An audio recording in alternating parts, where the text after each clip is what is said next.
do this task because you are A, B, C, D, X, Y, Z. No, exactly not. It's a mission. If you are, so, the Indian Army logo, do you have it in you? Does it say, do you have it in you if you are a man or if you are a woman? No, it doesn't. So it just asks, do you have it in you? So if you have it in you, you just prove yourself. So that's what defense services is all about. I think it's a great answer, and I think you have conveyed the message loud and clear for our viewers. But there are two sides of viewers we have. One is called civilian, other is called the forces. So when you talk about all these things, certain section of society would know exactly where you're coming from. But then there are people who are in the civilian, especially in the civilian side, who have never seen, who have no exposure to the defense, how it is done. I think there will be a lot of confusion with regard to specifically sending their girl child for army training.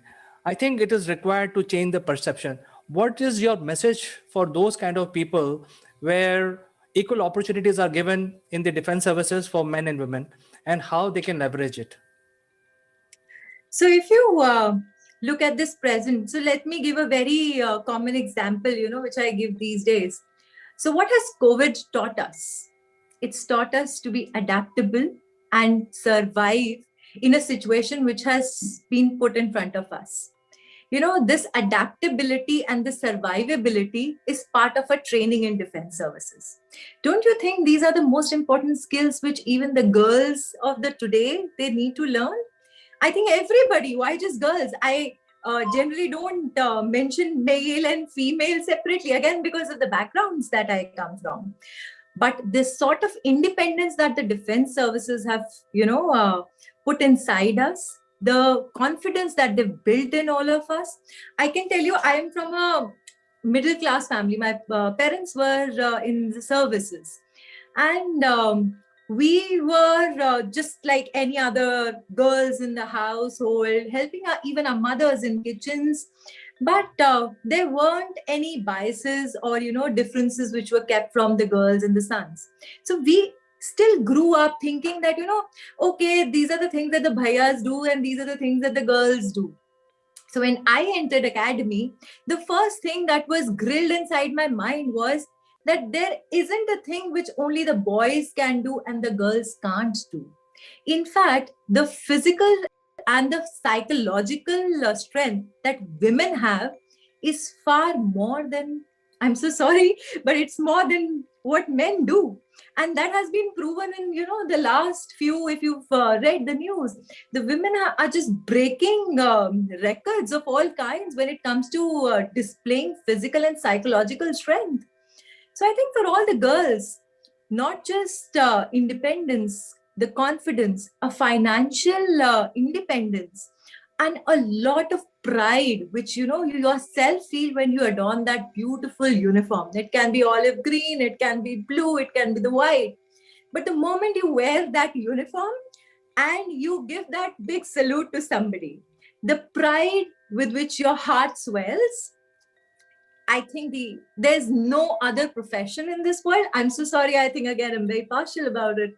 But I think there isn't any other profession which gives you that sort of self-satisfaction that, this is like, it cannot get better than this.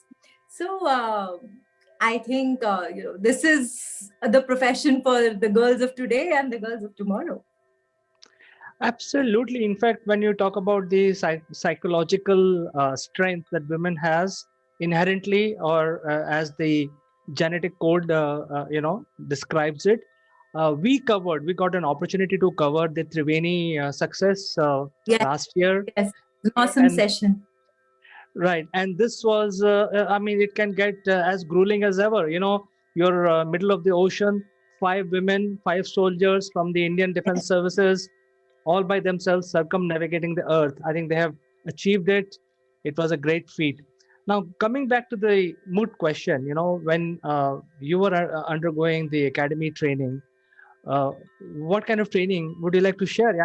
What I've heard from my friends is that, you have to drop down and give me 30, it's like that. Is it similar for you also? Trust me, Chandrakant, it's not 30. It's definitely in three figures. It's sometimes 100 and more. So 30 is like a lassi day for us. But yes, the trainings are quite intensive. So they do understand, the services do understand that everybody is not coming from a very athletic background. So the defense services, they prepare you for what is going to come to you in near future. So it's not like you need to be a outstanding sports person or a gymnast or a body weight. You need to do a lot of exercises before you join the defense services. The defense services really understand your diverse backgrounds and they train you. So the first year of our training includes a lot of physical fitness. So the physical fitness starts early in the morning. So mornings generally start at around, sometimes it starts at 3. So normally I'll just not scare people. It starts at 4. So it starts with us getting absolutely fit and ready in our whites. We call them whites, and we get ready for a morning PT. So after a PT, which is approximately a run of around 1.5 to 2 kilometers, we get back to our exercises, which includes a lot of push-ups, a lot of jumps, and a lot of rolling, and everything in academy. We are taught that you have to earn it. So we earn our breakfast, we earn our lunch, and we earn our dinners. We also earn our bookouts. So the earning session is wherein the entire course just gets together and they say, okay, so our bookout today, which means we'll go out in the city today. We can negotiate at approximately like 500 push-ups from the entire course. So the entire course gets down on hands and we give 500 push-ups, all in high josh, that these 500 push-ups are going to take us out to the city and we are going to have some nice food today in Hyderabad. So again, it also builds on your strength, but it also builds in a lot of camaraderie amongst your fellow cadets. So we all have, again, a common cause, which is taught inside us from a very simple thing like just a book out. So we all just believe, yeah, that's a common cause. We all need to go out. What do we need to do that? We all need to give 500 push-ups. So let's all do that. So there have been times when we've gone in for cross countries, which we have regularly. And again, I've not been a very athletic person. And trust me, I just had one of my fellow cadets hand behind my back. He was just put his palm behind my back, and I would just continue to run. Again, if you think, what would that palm on the back of me would have done in helping me to run? Actually, nothing. But what it did to me psychologically was, Manvi, just keep on running. I'm behind you. So it didn't matter who comes first. What mattered was, all of us just do this together. So, the physical fitness was part of all these qualities and these traits which were built into us. So it wasn't like today we'll just get up and we'll, start doing A, B, C, D, X, Y, Z. It used to be a lot of small activities through which the cause spirit used to develop, through which we would understand, how to stand for each other. So there used to be exercise wherein they just used to teach us, can you carry your friend behind your back? He's hurt. Can you carry him? And people would. I think about it, that how could a girl with a frail figure like me would be carrying one of my course-mates behind my back? But we did. And sometimes I just wonder, what did they do to us? So it's all in the mind. That's what they taught us. Physical fitness is an aspect of you being strong, but it starts with your mind believing that you can achieve and you can do it. So that's what the physical regime is in the defense services. I think you have put it very nicely. In fact, it's 90% the mental ability and 10% physical. And that is what the discipline of the defense teaches you. I think all soldiers go through that. And it's basically, you have to be fit all the time. And if you're not fit, you will not be able to carry out your operations. So going to the operations side of it, today in the mechanized warfare, you use billions of dollars of equipment. You may be having $1 million in your both hands. What kind of training you go through, and is there any difference between men and women training when it comes to equipment and all of these gadgets which are being used today? We would like to know more from you about this. So after this first year of training at the Air Force Academy in Dundigal in Hyderabad, we all moved to our technical training. So I've been a technical officer with the Indian Air Force. So then we moved for 6 months. The another 1 year, we moved to the Air Force Technical College in Bangalore, Dundigal. And that's where we do our technical training there. After that training, there's a 6 months tetra, which is a specialized training for all of us, which is a training imparted to officers based on what equipment has been allotted to them. So I've been a communications officer. So I was the first batch who was learning, and we were put through a tetra of learning all these new age radars, which were being inducted into the Indian Air Force. Indian Air Force was also going through the process of having the Air Force network. So we all were being trained on these things. Again, there hasn't been any difference in men and the female. We all been together from day one, and we were also together during our specialized trainings. Yes, there has been a lot of effort which has gone through in having women go through specialized training on the fighter aircraft streams from the technical side too. But again, we've been very successful in breaking those barriers. The women, you also have the first women being in the Mirage fleet, the first woman in the Isles, the first women in the Sukhois. So it took us some time, but then the enviable force that the women officers of today are, we proved our worth and we did get it. So no cribs at all. Absolutely. So I think the defense services treat every individual equally, and equal opportunities are given. I think that is very clear. Coming to the almost like my second last question is about the combat services. And when it comes to combat, obviously, men are chosen for doing that because there are inherent risk involved. However, now we are seeing women also in India who are now getting inducted in the frontline combat, and Israel has been having the women officers and soldiers for a very long time. Do you see any challenge in that area if you are in combat, frontline combat? Do you see any big challenge for women soldiers? Absolutely not, Chandrakant. If you see even the United States, the number of women officers that they have been inducting into direct combat zones after they've seen how women have performed, especially during their conflicts, it's just rose manifold. So the issues, what issues? So that's my question.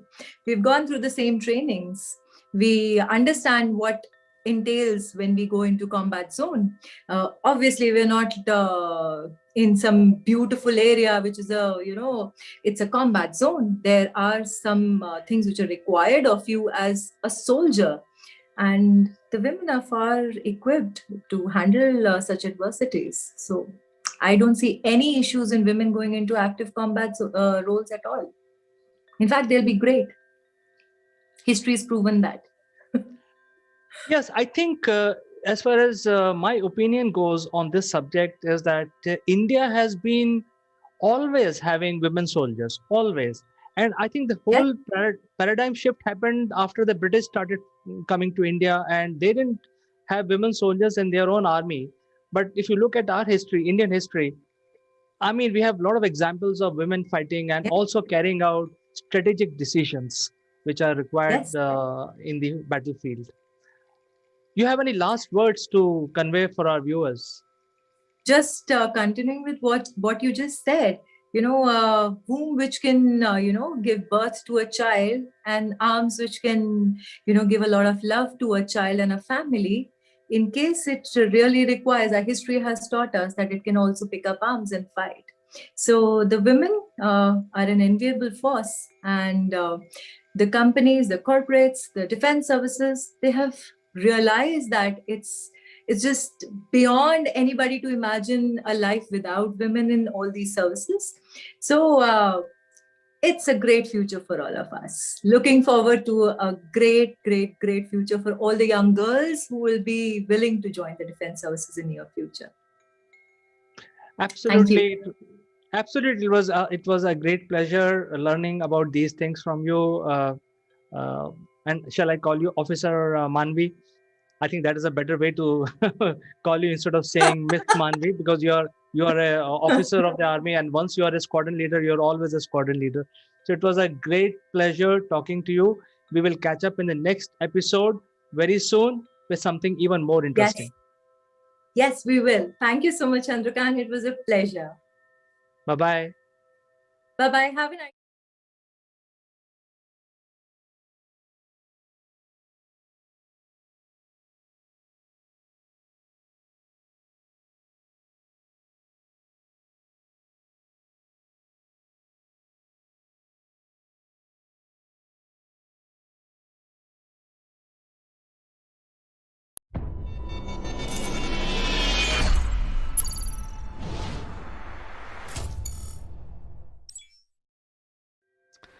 Hello friends, welcome to Akulmach Live.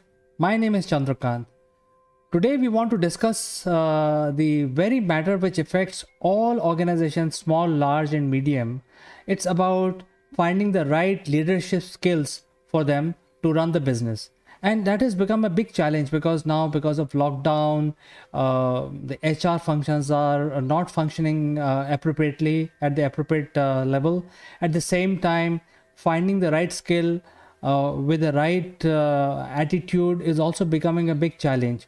So this is the matter of discussion for today's program. Before we start a discussion, a word on our giveaway. Akulmach works with many SMEs and startups world over, helping them in not only building their sales and marketing teams, but also help them in improving their success rate. As you can see, we have summarized our years of knowledge into these easy to follow steps, which can be used by any smart leader to promote their group or a company. In order to encourage people to take the right step at the right time, we have used this proprietary graph in our corporate memorabilia so that the knowledge can be accessed by whoever, whenever, wherever it is needed. You can become eligible to get one of these beautiful gifts delivered to your doorstep for free. All you need to do is to subscribe our channel and smash that like button. Also, please watch this entire video and provide your valuable comments, suggestions, or you could also share your experiences. Person with the best comment and interaction would be chosen to become a free recipient of one of these displayed items here. In addition, we would invite you to Akulmach Live to participate in our show as a distinguished panelist. What are you waiting for, friends? Go for it. Now, let's get back to our discussion. So, friends, let me introduce the guest for today. Her name is Aparna Ranadive. She joins us from Mumbai, and she is actually wearing three hats. She is the CEO of Practical Magic Advisory, which is a high-level CEO level advisory, which basically deals with matters which are related with the chief executives. She is also the CEO of Gateway to India, and she is also wearing another hat, and she's working as executive director of Global Chamber of Commerce, Mumbai edition. So, without further ado, let me present Aparna to you. Welcome to the show, Aparna. Hi, good afternoon, CK. How are you doing? And thank you so much for welcoming me to the show. It was always a pleasure, Aparna. And today we want to take advices from you around how to build a leadership team for your organization, and what is the important aspect of the trait of a leader which you want to be working for your organization. So over to you, Aparna. Thank you so much. So, my corporate experience has been over 2 decades now, roughly around 26 years to be more precise, and have cut across different industry sectors. So, right from media and entertainment to financial services to retail to engineering and what have you.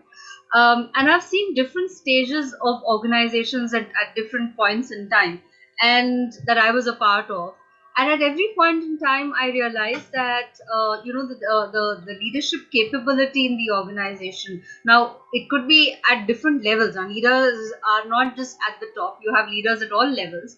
But how does the organization spend time and effort and take the initiative to develop this leadership in the organization is what really decides the future of that organization. Because it's very easy, I feel it's very easy to bring in people from the outside at all points in time. It's very easy to kind of say that, okay, these are the positions that I have, I will give it out to a search consultant, and I'll get in the best of talent inside. But and I'm sure a lot of chief executives also understand the fact that by the time the talent comes on board and starts performing, so at that level, if you're talking about T-1, T-2 kind of levels, at that levels, anybody has roughly around anywhere between a month to 3 months in terms of notice period. So you spend about 2 to 3 months for the time for that person to come on board, and another 3 months at least to get adjusted to the environment, the culture, the working, and start delivering. So we're talking about anywhere like a 6 month period before you can actually start seeing tangible results. The predominant work or the groundwork can start happening, but actually in terms of tangible results, it's anywhere between 6 months to a year that you can start. And then by the time it's 1 year's time, it's the end of 1 year, you have time for assessment of what this leader has delivered and not delivered and so on. So it and then in times like these, especially in times like these, the uncertain times that we're living in today, I think it makes more sense that the organization starts looking inwards, because this is a period of sustenance. It's a time that you can actually build, so that you can build sustenance in the organization, in the business for the future. Now, if you start looking inwards and start seeing that there are people who are, everybody comes with talent, right? Now, there could be levels of talent, there could be levels of talent. Right? So if you start looking inwards, start identifying these talent and developing them, and not just leave it onto the heads of HR to really do this as an initiative or as a intervention, but collectively the leadership of the organizations should get involved in this entire process, and then start developing these leaders.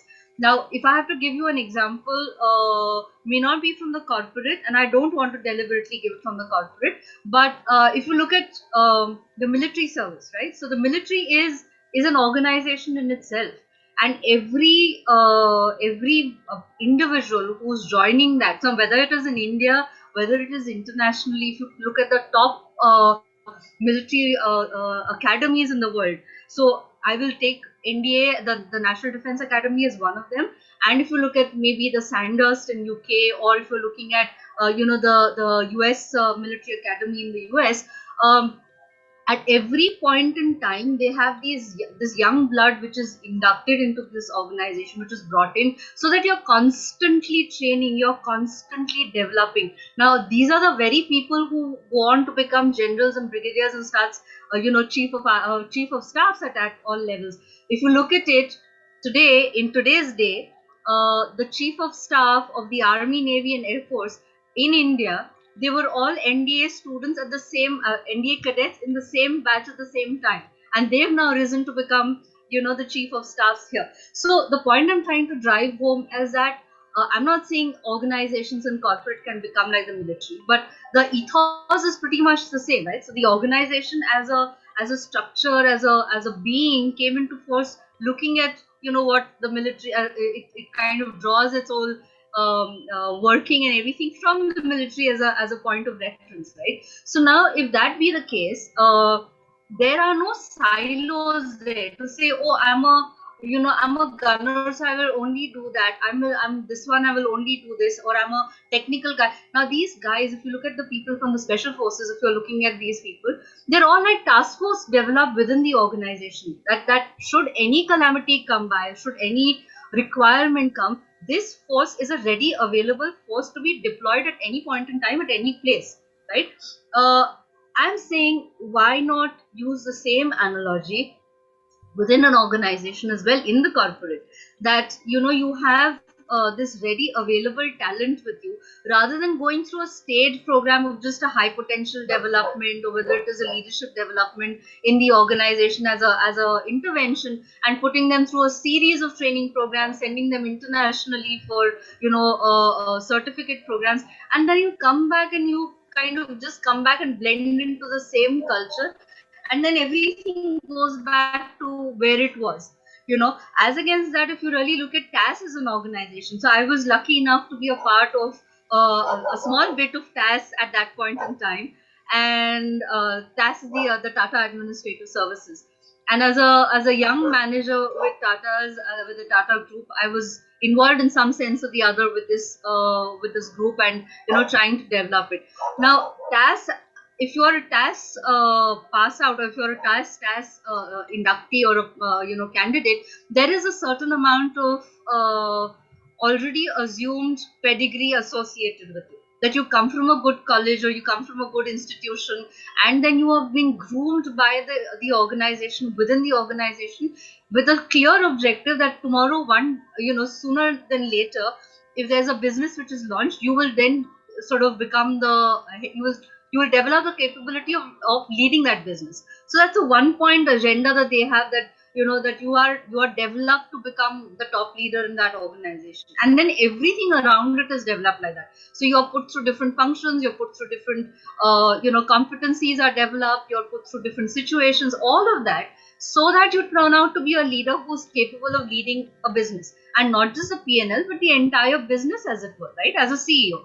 Now, if not every organization has that vision, or has that capability as well, and that is where I strongly feel that this is especially the time where you can actually make use of interventions like that, where you can start identifying these people from different from different parts of the organization, who come in with different capabilities and competencies, and yet show that spark, and yet show that potential to be going on to lead your organization, right? So that way you develop sustenance as well in the organization, because tomorrow should should a time come where something happens, and there is an exigency that you need to manage, or then there is a internal growth level that you have to start looking at, then you're not just looking at performance, you're not just looking at potential, you're not just looking at appraisals, and kind of matching it all together and concocting it together, and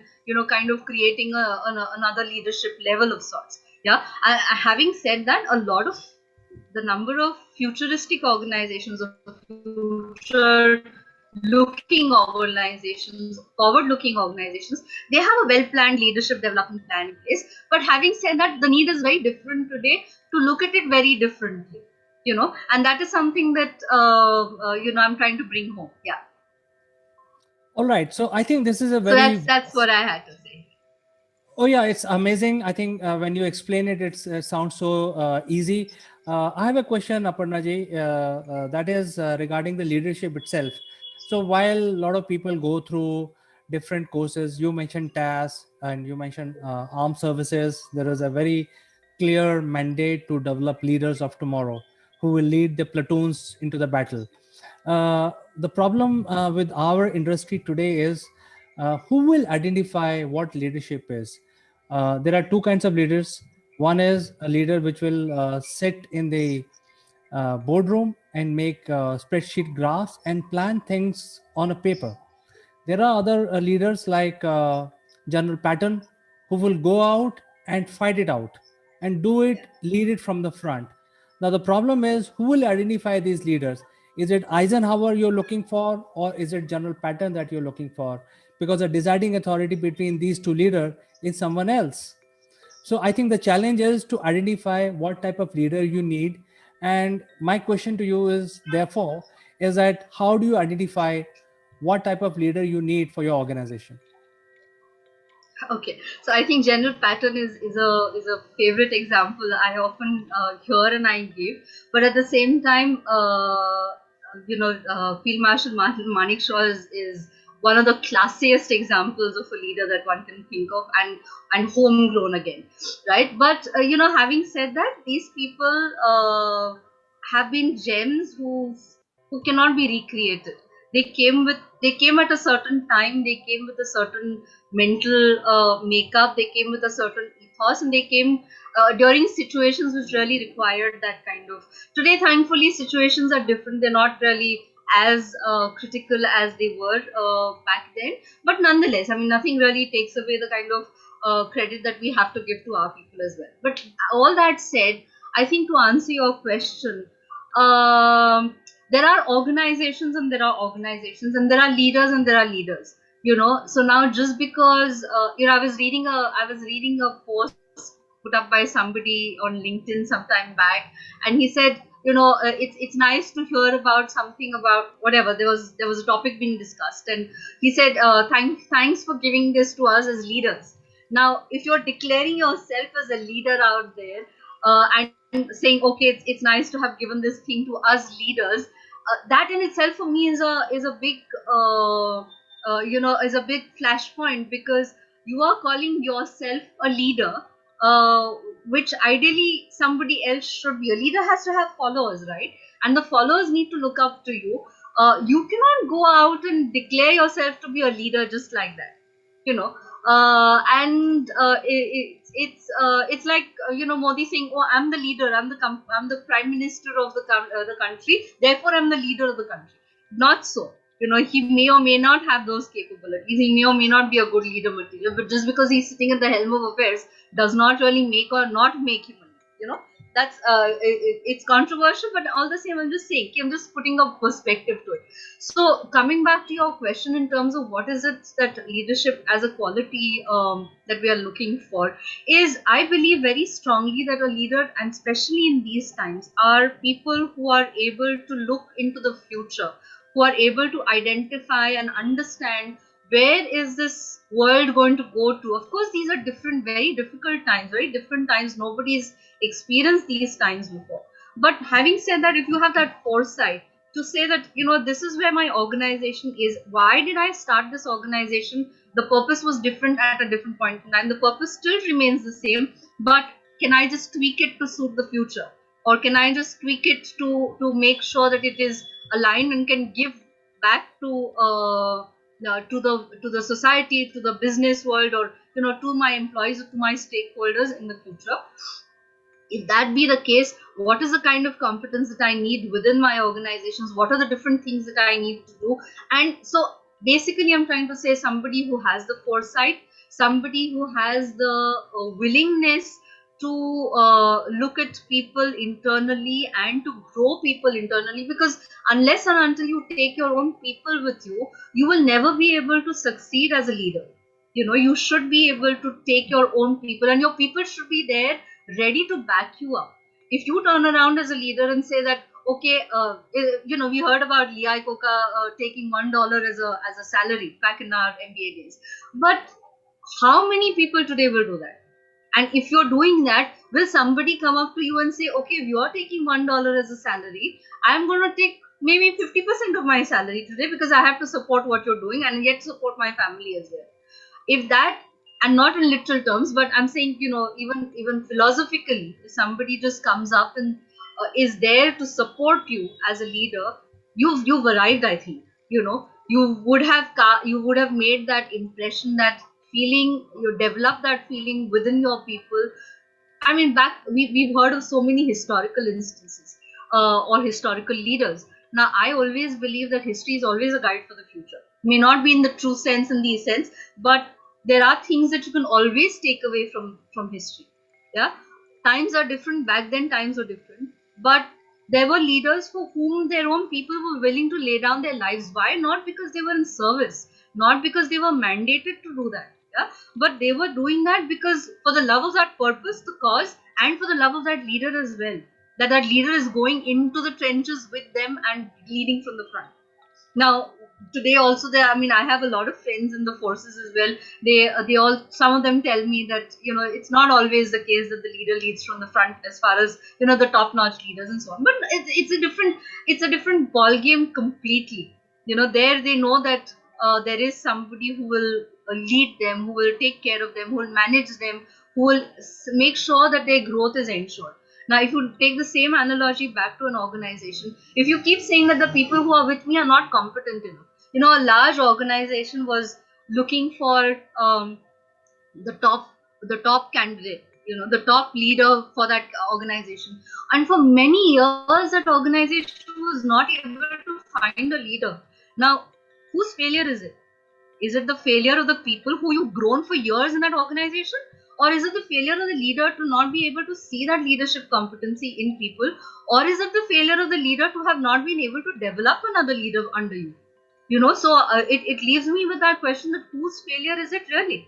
So are we developing the right leadership competencies? Are we developing a right succession to the to the positions that are there? Or are we looking at things arbitrarily and saying, acha, aaj ye chala gaya, to uska, you know, replacement has to be found quickly, or somebody else?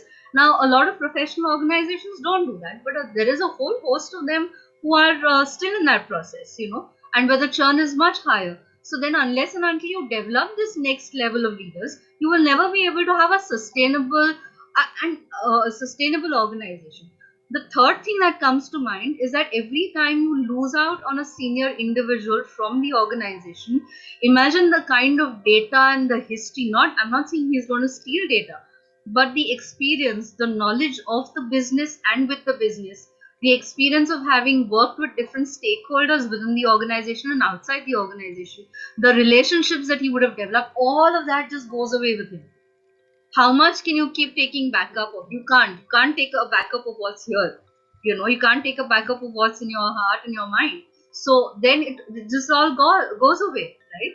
So all of these things are very, very critical when you're looking at leadership at a larger level. And if you're developing a think tank, I believe every organization should have a central think tank, and which kind of, you know, is like a special forces group which is ready and developed and can take on any project. They'll be the best people to be deputed on projects, new projects, you know, rather than putting in management trainees and rather than picking up people from one place or the other, or developing a project team and sending it. You can have this entire task force created from across the organizations and put across them.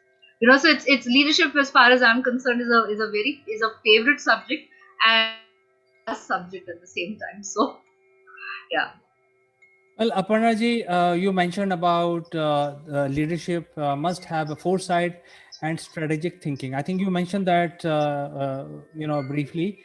My question, therefore, would be conflict management, because you also mentioned that you have to take the team along. You can't say, "Hey, I mean, you don't know anything. You can't disrespect your team. You are leader because your team is working for you effectively." Correct. But the problem is then when you are developing leaders within your team so that your workload can be reduced, the challenge is that there are two leaders who are reporting to you. One guy will say, let's go left, other guy will say, let's go right. So in those cases, how a leader should manage the conflict which is arising within his own team? Okay, so it's a very interesting question. I have seen a lot of such situations. And then finally, what happens is that when the leader or the supposed leader cannot resolve that conflict, that entire thing is deflected to the HR, saying HR se pucho, they will manage it. Or then the HR head is called and said, okay, you know, these two are fighting, resolve it, or help us resolve it. But that's really not the case. That should be. Now, first and foremost, if you're thinking, and conflicts will happen because, you know, no two individuals will think alike, right? So the thinking may vary. The other question or the other thing that may be one of the reasons could be a difference in understanding or difference in communication, a vested interest somewhere, strategic vested interest somewhere, that, you know, I score a one up on the other, so that these things happen. right? It's a politically challenged environment many a time, so that is the reason why these things happen. Now, in such a situation, it is the duty of the leader to try and see how best this conflict can be resolved. Now, the best way I think, and I've seen certain leaders whom I respect manage it like that, and I've sort of tried to imbibe that same style in my own working as well. Is that you understand where the conflict arises from and why. Understanding the why is very critical, and then once you understood the why, sitting and explaining it to the to both parties is equally important. The third is that when you see that I think the worst thing that a leader can do is listening to one party and depending on that arriving at a decision for the other party. That's the worst thing. You completely lose out on your entire leadership credibility the moment that happens, because you start playing favorites in that case. But in a situation like this, I think the best way to resolve conflict is to be able to sit with both parties, conflicting parties, understand the reason of the issue that is causing that conflict, trying to resolve and reason it out to both of them. And then finally, when both of them are not aligning, there will come a time when the leader will necessarily have to step in and say, this way, or this is the way to do it. But ultimately, the objective or the cause should not suffer, because these two parties are not, aligning with each other. Finally, the cause is more important than the two parties, right? So the leader has to have that capability and that understanding to say that, okay, now this is going a little beyond what it should be, and this is where I will call it short, and I will say that this is where my decision will hold right and hold correct, and both of you just simply follow my decision, because you're not able to fulfill your leadership duties and not able to live up to what you're expected to. So now here is my order, and or rather my recommendation and my suggestion, and you will follow this suggestion. That is the only way to, if resolving goes beyond the point, you can't really resolve it. Okay, so I have come to the last question of the show today, and which is related to the current economic situation. Right. It has been predicted by everyone, all the gurus and all the strategists, if you look at world over, that going forward, 50% of the jobs will be outsourced, including the leadership roles. So people like CFOs, CXOs, CMOs, CEOs will be outsourced. Principal of the schools will be outsourced. Teachers will be outsourced, and everyone will get remuneration based on fixed deliverables. And that is how this decade will go. And the number of jobs are almost like 50 to 60%. So that means it's going to be a paradigm shift for the organizations.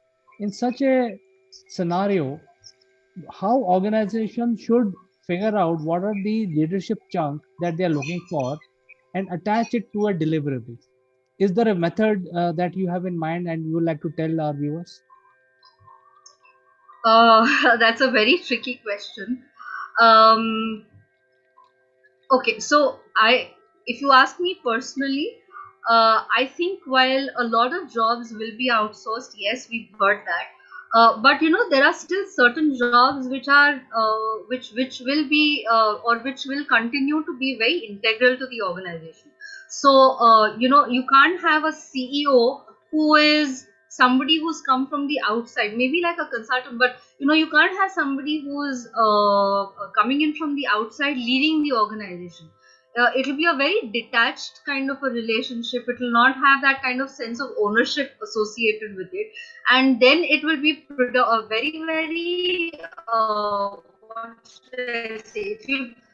For the want of a better word, I'll use mercenary-like, because then that person will be gunning for his or her own benefits and profits, and then the larger good of the purpose for which that business existed will not remain valid anymore, is my way of looking at it. But having said that, jobs like the CFO, the CHRO, the CMO, all of these will definitely they stand a chance to get outsourced. Even today we're saying that if HR is really not adding that much value to the organization, is not making business sense, So if you don't start talking the language of the business, if you don't start getting involved in the business, and you're siloized in your ivory tower and saying only HR and nothing more, then there will come a time where business will not want you anymore, and there'll be somebody else who will be able to come and take on that role. That, yes. Now the second part of your question about productivity. So this is an ongoing debate that a lot of organizations and even bigger organizations are also dealing with. So one is the element of work from home, where every possible parameter of monitoring the person or monitoring performance that used to exist while the organization was still in force, and the working from office was still in force, has been completely turned on its head. Right now, the other aspect being that am I so effective that I'm doing the work in like 2 hours or 4 hours or whatever, an 8 hours job? Am I even still expected to do an 8 hours job working from home and working from working on the same deliverables? These matrices are still to be sort of designed, and I'm sure a lot of organizations are doing it. But I think at the end of the day, productivity is what will really make the difference, or be the only deliverable at the end of the day, because it is finally what you produce and what you sort of deliver, and the measurables of those deliverables that will really count, and not how many hours did you put in weekdays, weekends, weeknights, whatever. That will really not make any difference whatsoever anymore. It'll be how much have you been able to deliver as against what has been asked for you from you. That will be the only currency of performance going forward. So I think we got some answers, and I'm sure in the following programs, when you talk about the leadership, I think there will be, because it's the subject itself is very vast, and what strategy works for company A may not work for company B, as you rightly mentioned in the beginning of the show itself. So thank you so much, Right. Aparna, for coming over and opening up your minds. I'm sure our viewers will pick up some of the key elements of our discussion and implement in their organization. So I hope to meet you again in the next show. Thank you so much, CK. Really been a pleasure being here. Bye-bye for today and have a nice weekend. We will catch up next week again. Bye-bye. See you.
Friends, welcome to Akulmach Live, and today we have a very interesting show, and this is going to be a daily show, as you know. And if you want to interact with me live, then there are three methods in which you can interact. One is you can use the chat function here, and if you chat in your social media, it will instantly come here. I will read your question and talk about it by taking your name. Other method is you can actually join live with me with your camera and microphone. Use this code which is given here. As you can see, this is the code that is given here. It is the Meet code, and the lines are open. You can reach out to me and we can have a chat about the subject being discussed. The third very interesting method is join as an expert. So if you want to talk more about your opinions and what you do, then you can write to us in this email, and you can reach out to us and book your slot. So there are three methods by which we can actually have you interact with us. So moving on with our program, this is called Assimilate with Akulmach, and very interesting thing happened last week, and this is about ISRO, which is a premium space research organization from India, launched their solar power calculator. Now, you would say that, what is a big deal? I mean, I've been seeing the solar powered calculator for so long, but this is exactly where our thought process is going wrong. Basically, the solar powered calculator is not what they have launched. They have launched solar power calculator. And to explain this in detail, the earth gets the highest amount of sun on the equator and least amount of the sun rays on the poles. So as progressively you move away from equator towards the pole, whether north or south, the amount of solar energy that you can get progressively start. So the countries, if they want to invest, or if you as an individual want to invest in solar power, you want to get the solar power installed in your home, or as a district head, you want to completely do away with conventional electricity, but go on unconventional, which is solar power. But you have to know how much power is required and how much investment is required for me to basically get this whole plan rolled out. So in order to know that, people will have to do very they have their own mechanism, but this is something which has been done by ISRO for very, very long time, and now they are providing it to the rest of the world, whoever wants it, so that they know exactly in their land, in their piece of land on earth, surface of the earth, how much power is available potentially. And in order to do this, you have to rely on satellites. So when I say that it is not a solar powered calculator, it is the solar power calculator, and they are using the satellite technology. And for this activity, the geosynchronous satellites are used, simply because they are stationary, as the name suggests, and they are way, way far away from Earth, almost like 36,000 kilometers, and then they start rotating in 24-hour orbit. And as a result, they will stay stationary on a place on the Earth. So ISRO has been pioneer in launching their geostationary satellites. They've been doing it for the last 20, 30 years. And the calculator will actually give you potential solar energy which is available on the piece of your land, and they use the satellite technology. They will, so in the application, all you have to do is key in your coordinates, latitude and longitude, and the application will tell you what is the potential of the solar energy that point on earth gets. So this is very interesting, friends, and this is something which is being done by ISRO, and anyone across the world can actually um, utilize this application or a process or a system to get hold of how much solar power their piece of land is giving, and that will give them a lot of headroom, elbow room and leg room to plan their activity. Maybe they have to try a combination, because now they know that the set amount of solar power they are getting on their piece of land during daytime, uh, and it is not going to fulfill their need to run electricity in that district or house. So they can then start planning in terms of whether they need to go for conventional power, or they need to go for wind power, how much solar energy they can generate, and how much deficit they have, which needs to be fulfilled somehow. So I think this is a very good thing. It will help citizens of the world to start thinking about about the plan, the moving on to the solar power, and move away from fossil fuel, because even in the COP26 pledge that has been taken is to uh, reduce our carbon footprint, and we have to get to the goal of net zero. So I think solar power is most viable, always available. All you have to do is harness it, and in order to plan your activity, you have to know how much solar power is available in your area. And I think this solar power calculator from ISRO will be very helpful. As you can see in this picture, director of ISRO is announcing about this the rest of the world. And I think this is a message for anyone who wants to utilize the application to plan their solar power requirement. I think this is something that will help them. So friends, I will move on to the next story, and I will just go take a break for a minute, and I'll be joining back just after a short break of 1 minute. In the meanwhile, you can actually start dialing in. If you have any observation, you can dial in using our link, which is meet.google.com ndn-euvn-smt, and this will bring you directly into this live show with your camera and microphone. So I will catch you after the break on the other side, and don't go anywhere. I will have a very interesting story lined up for you.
Welcome back, friends, and we move on to the next story today.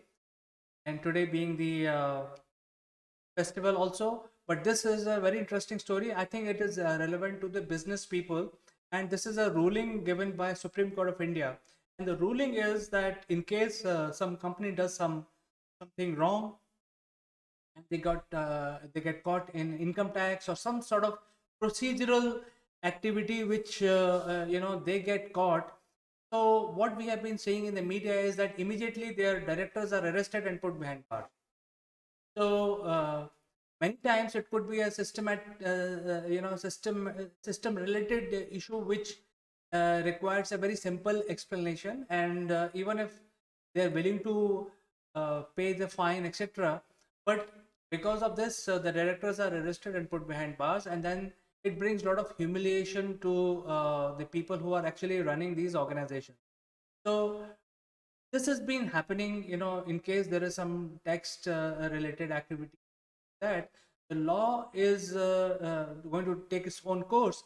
But then in the meantime, before the charge sheet is produced in the court of law, the police basically arrest these directors, and they say that they need this remand of these people so that they can come up with an evidence and strengthen their case, and they can build the case basically against these, while these people actually relinquish in the jail. So this is a very big thing, and people are really annoyed because of this. Many people who are affected, because many times in ignorance mistake can happen. So I think to prevent this and to also uphold the democratic right of everyone, of all Indians, the Supreme Court has ruled, saying that in case the company does something wrong, you can take action against the company, but the authorities have no right to arrest the director of the company. So, they have very clearly given this ruling, and this ruling will actually mean that the entities, the differentiation in entities, which is the company is one entity, and the director of the company are another entity. and they are related with the relationship of working for the company. Directors are also a set of employees, very senior employees, who are working for the company to ensure that the company uh, progress and produce the right results that they are expecting. But in case there is some complaint against them, or something which has gone wrong in the system, you cannot arrest the directors and put behind bar, because that is something which is counterproductive. And in case there is some very grievous, jail in a democracy is meant for very grievous people who have done some grievous activities. That is why there is a need to keep these people out of normal life from society into a confined area like jail. Now, in this case, where the companies have got a complaint against them, either in terms of not being able to provide customer service or income tax relief or something else. So, in case there is an inquiry on the company, for that inquiry, directors of the company need not be arrested, and they have to give full cooperation in investigation, but they need not be arrested and put inside a confined area which is meant for dreaded criminals. So I think this is something which has been defined by Supreme Court. I think my lawyer friends in my circle would like to join me in the next session, and maybe require more details about this, because I think I'm not a legal man, but I think lawyers can join the session and talk to the people in our expert category, and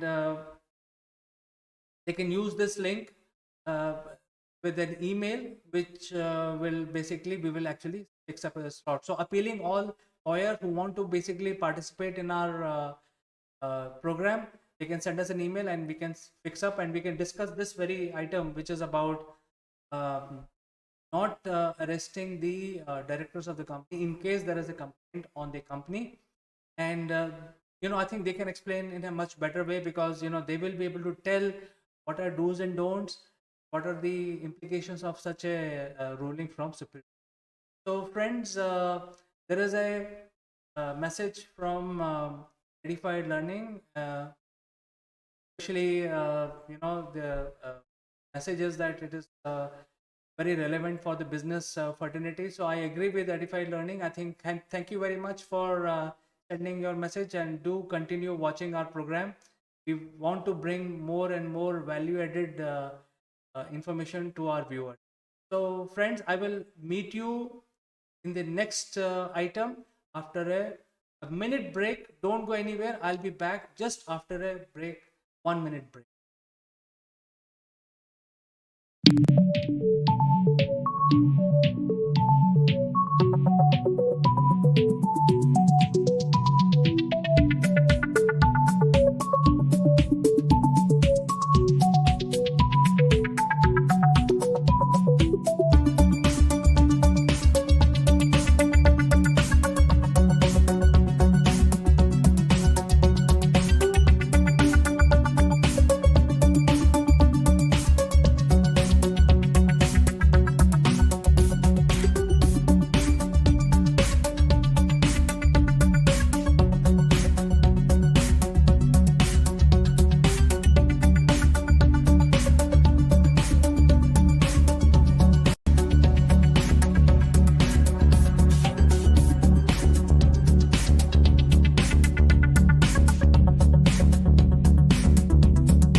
Welcome back, friends. And this week, Prime Minister had a very big agenda. He went to Glasgow for G20 meeting. I mean, he went to Italy for a G20 meeting. After that, he went to Glasgow for COP26. And the next day, he came back, went to Kedarnath, and he announced many activities there. But I think the biggest attraction in Kedarnath is the statue which he has unveiled, and it's a Adi Shankaracharya statue. So before I actually get on to the actual statue part, let me tell you who's Adi Shankaracharya for the benefit of viewers. Adi Shankaracharya is a person who hailed from Kerala, and so not covering the entire story. There's a very long story, but he actually established the Shivite movement, and he actually created the. He became an inspiration, very knowledgeable person. He was respected by all kings and people, by and large, across the length and breadth of India. And he traveled across India. And wherever he went, he actually, in the four corners of India, he actually set up the Adi Shankaracharya Mutt, where today these are some of these prominent religious places. And Adi Shankaracharya gave a lot of wisdom and a lot of knowledge to people. And finally, at a very young age, he passed away Kedarnath, where he took samadhi. So samadhi is another method of going another life, or punarjanam, as in Hindi. It's about going to the next journey of yours after death. So instead of cremating the dead person, in case these are very enlightened soul, and there is a method defined in Hinduism where they can samadhi inside in a pit, and they can actually, there's a process, there's a whole lot of process and procedure to take a samadhi. So samadhi, and this place where he took samadhi is called Kedarnath. So as you know that in 2013 there was a major flood in India that washed away most of the establishment in and around the Kedarnath temple, and including the Adi Shankaracharya old statue that was also washed away in the flood. So a lot of activities have been going on. Lot of redevelopment programs have been running in Kedarnath, and in fact, I will talk about the redevelopment in the next story after the break. But in this section, we'll talk about the Adi Shankaracharya statue, which was inaugurated. This new statue was inaugurated by PM Modi in Kedarnath just 2 days back.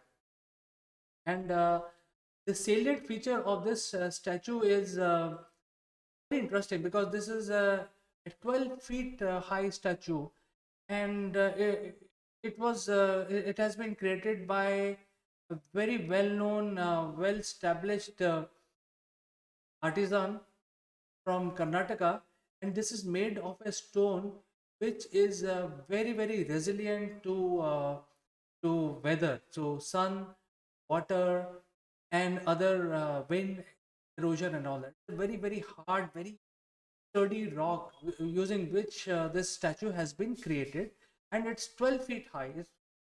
As you can see, it's a big statue. Before this statue was the sculpting of this statue was undertaken, 9 different designs were presented to the government of India, and eventually all these 9 designs reached PM Modi bureaucracy, and finally he actually chose this design. And as you know, many of you may be knowing that Modi, during his young time, he had spent almost like 3 years in Kedarnath area trying to find answers, why we are, etc., and many more questions he be having in his mind. So he went on a life like a hermit in Kedarnath when he was young. So he has a very strong bond with this area, and that is why he actually decided that the statue of Adi Shankaracharya, Guru Adi Shankaracharya, has to be like this, and this is now installed in Kedarnath. I think it's very interesting, very detailed, and if you can see, this is minutest of the details have been captured in this sculpture. It's amazing. I think it's really amazing. I am now waiting for corona pandemic lockdown related issue, or even the pandemic related issue to go away in the past, so that we can freely move around and go without any risk to Kedarnath and have a darshan of Lord Shiva, and also get to see the statue of Adi Shankaracharya ji. So I think this is amazing. This is something which is quite heartening to see that the reconstruction of the Kedarnath township is going on, and in a very modern way. So don't go anywhere, friends. I will join back and give you more information of what is going on in Kedarnath in the next story after the break. Don't go anywhere. I'll be back after a minute.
Welcome back, friends. Our lines are open. You can use this link which is given here, NDN EMT, to dial in using your mic and camera, or just mic if you have any observation want to add to the discussion that we are having. I'm waiting. Join and I will bring you live or show. Or if you want to join as an expert, send us an email and we will schedule your slot and we will get you in the future programs as an expert. So, friends, moving on, I think we were talking about Kedarnath, and the Kedarnath, we were talking about the statue. However, the Kedarnath redevelopment program is on full swing, and as you can see, Kedarnath, there is no road which will take you there. So, I think the last journey from the last motorable road, you have to do it on foot or on a horse or a pony or different cradles. So if this is quite high, and this is a sort of a small plateau on which the temple has built. Surprisingly enough, there are two rivers which flows on the side of the river. So during the 2013 flood, most of this town which was built, and a lot of dharamshalas and hotels and shops for pilgrimage were washed away. A lot of people died. They something like estimate perished. However, unofficially, some people say more than 200,000 people perished in flood. Was very, very devastating. So the surprising thing, the temple stayed protected by the rocks, and whole water which was gushing out because one of the natural dam collapsed up in the mountains. So now, as part of the Kedarnath redevelopment, one course for redevelopment, and had 8 new programs for betterment of Kedarnath. So now they have changed the structure completely. They have built different areas. All these 138 different projects make sure that the city have adequate lodging facility, hotels, media center, explore things. Rivers goes on both sides of the temple are Saraswati, Mandakini. They actually have been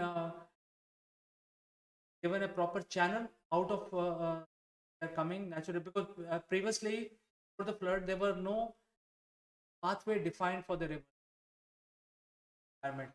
Now a proper pathway, in case there is a lot of water into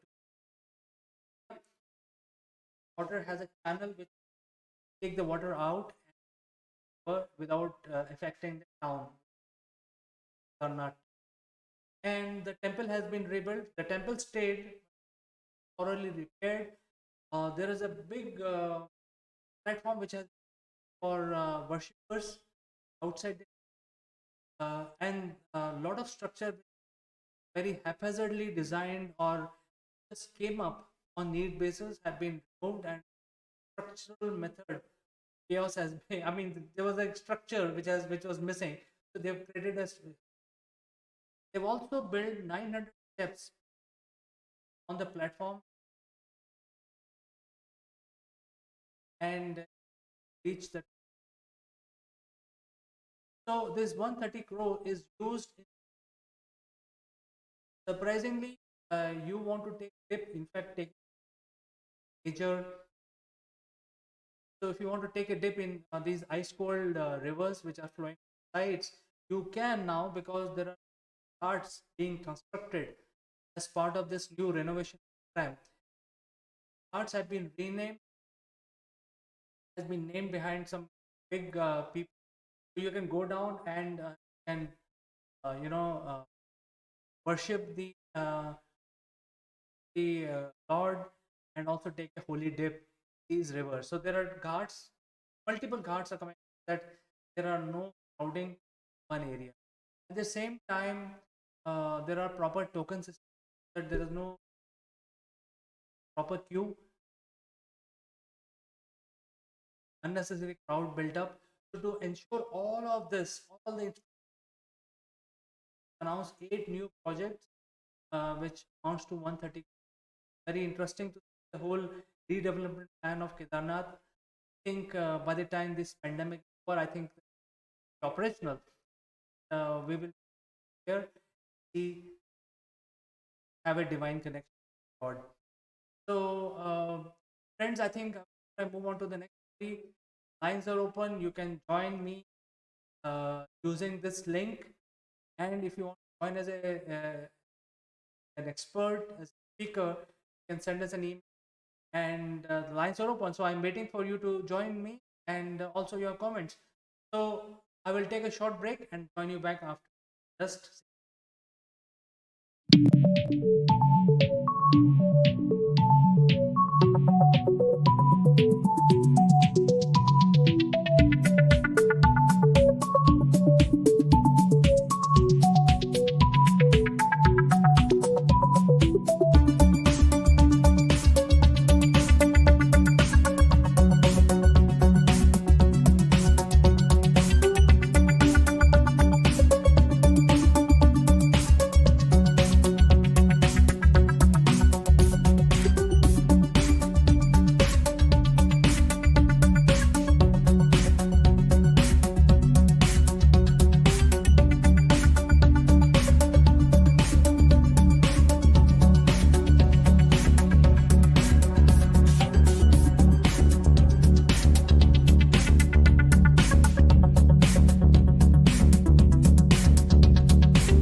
welcome back, friends. China was missing from the global forums last week. They were missing from G20, also missing COP20.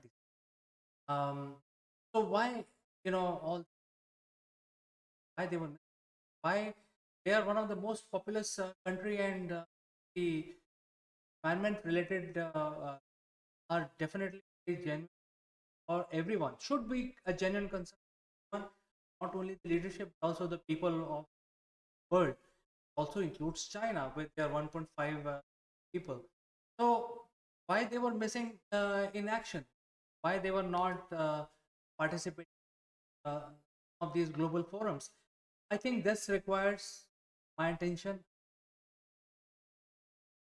The whole point is that the China has come up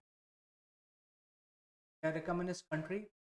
We don't know what goes on inside that. Freedom to people. Yes. So whoever wants to report taken for a task, purge as they call it in world, purged, or horrible things may have people. We have no idea. So coming back to the environment issue, uh, in area of environment, I am only thinking because they have progressed. So they don't care about the all. In India, which is the second populous country, we are very concerned about the legal ramifications. We don't want to do illegal globally. As as a race, we are very particular about following law, and I can't say as much with a lot of confidence Chinese, because individually they may be doing it, but there is a lot of pressure to use these small things. The smallest of the supply chain is coming from China. The people who are behind this supply chain may be producing these things, and because of that, the government, which is only one party system there, communist government, the government have taken the global format, taken those consideration to their people. For example, if India has to do things, then we have to follow different global regulations like anti, or have to do import export, follow the import export law. In case there is some person who committed a crime and fled the country, have they back. So there are international laws. We need, while keeping the rights of the citizen, not only of foreigners but also citizens, at par with the foreigners. So the Indian citizens' freedom is equal to any free citizen across the world. We have to ensure all that as a race, as a country, as the government, which I don't see happening, because there is one party which is ruled by one person in China, any other communist country. So it's not entirely democratic. And if the leader is good, things will work properly. The wheel will rotate properly. If the leader is not good, then things can go south. So now I have no problem with Jinping. He is a great leader. His intentions are good for his people. However, as the country, you have to remain in coherence with the rest of the world. You cannot start multiple fights at the same time. So I think this is something that they are doing, at least in the media, are always part of a heated debate. However, they were missing from these forums, which are very important for the world itself. So I think they have not created the ecosystem for environment. They have actually built their industry and the global supply chain today based on violating a lot of environment friendly policies, environment processes. And we all know that none of the living, I mean, they have zero ethics for the rights, because the habits are like that. So I think when it comes to environment, animal protection is also part of that. Animals eat them. So I think the whole ideology of China as a country dependent on violating different global laws. There is no democracy. Nobody can object to what the government, and within the government only people will have the power, most power. Rest will be just followers. So in such a scenario, China to agree to net zero targets, it's impossible, because if they start to follow that, I think they are the biggest polluter today because of the industry. They are not, their industry, which is a scale industry in nutshell, not be completely automated, may not be completely environment friendly, not be completely clean. So they have a lot to do in order to net zero targets for their country. And if they do the global pressure, then the Chinese economy will collapse.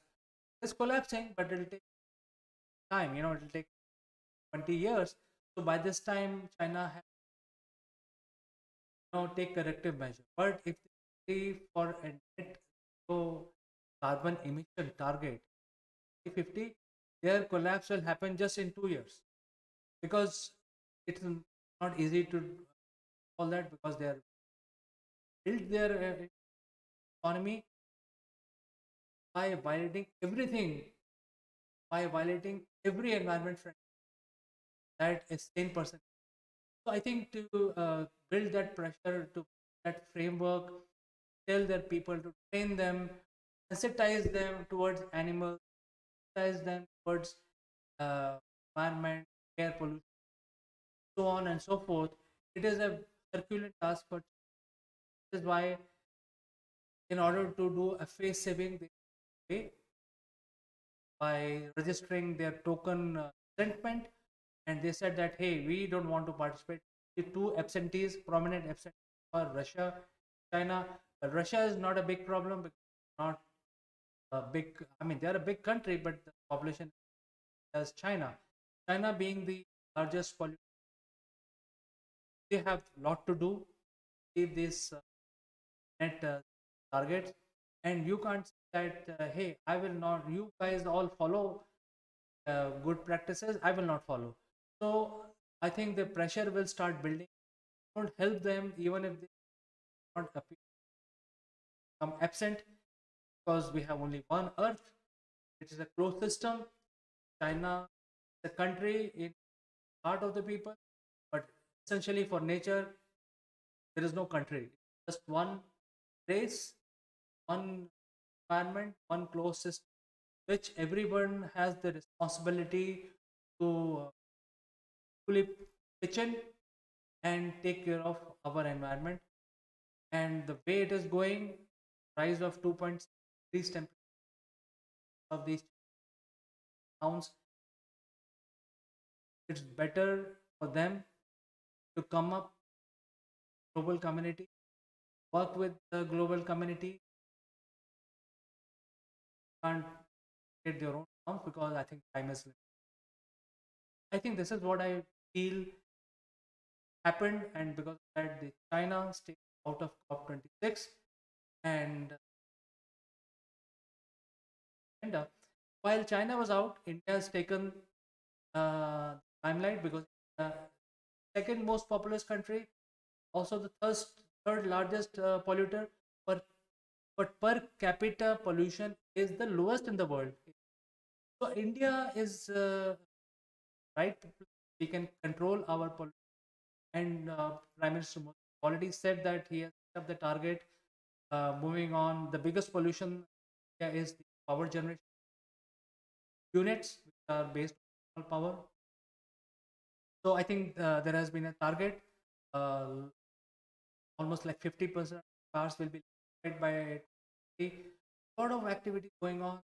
Um, Highways are coming up here where uh, trucks will not run on gasoline, run on wires powered by the wires, and these are so the routes have been electrified so that have any gas guts, very heavy traffic highways for transportation of goods carrier. So those things are being, so the target has been set up almost like 50% journey we will finish in 2030. Rest 50% will depend on the environment justice discussion underway. I think the COP 26 weeks we will following that and offer the analysis as and when. So don't go anywhere, friends. I will be joining back with a new after it.